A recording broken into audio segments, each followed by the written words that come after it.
బాలయ్యపై మండిపడుతూ ఉన్నారట రోజా. ప్రస్తుతానికి వీటికి సంబంధించిన విషయాలు సోషల్ మీడియాలో వైరల్ అవుతున్నట్లుగా సమాచారం.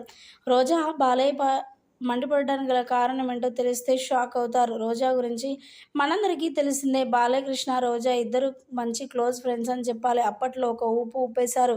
ఇక ఎప్పుడైతే బాధ్యతలు నెత్తి మీద పడుతూ ఉన్నాయో, రాజకీయ రంగ ప్రవేశం చేశారో, అప్పటి నుంచి ఇద్దరి మధ్య చాలా దూరాలు పెరిగాయని కూడా చెప్పొచ్చు. అప్పుడు మంచి క్లోజ్ ఫ్రెండ్స్. రాజకీయ పరంగా మాత్రం చాలా చాలా డిషుమ్ అనుకుంటారు. ఎందుకంటే ప్రతిపక్ష పార్టీలు కాబట్టి ఖచ్చితంగా మరి ఒకరి గురించి ఒకరు మాట్లాడుకోవడం, ఒకరి లోపాలు ఒకరు వెతుక్కోవడమే సరిపోతుంది. కానీ అక్కడ ఫ్రెండ్షిప్ అనేది, రిలేషన్షిప్ అనేది ఏది కూడా గుర్తుకు రాదు.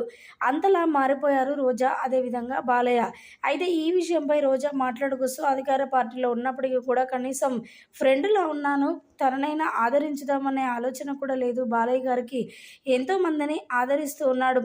కనీసం నా వైపు చూడడం గానీ, ఫోన్ చేయడం లాంటివి, ఆదరించడం లాంటివి కూడా ఏమీ లేవు. ఇలాంటి వాడు అనుకోలేదు నేను బాలయ్య అంటూ బాలయ్యపై మండిపడుతూ ఉన్నారట రోజా. ప్రస్తుతానికి వీటికి సంబంధించిన విషయాలు సోషల్ మీడియా వేదికగా వైరల్ అవుతున్నట్లుగా సమాచారం.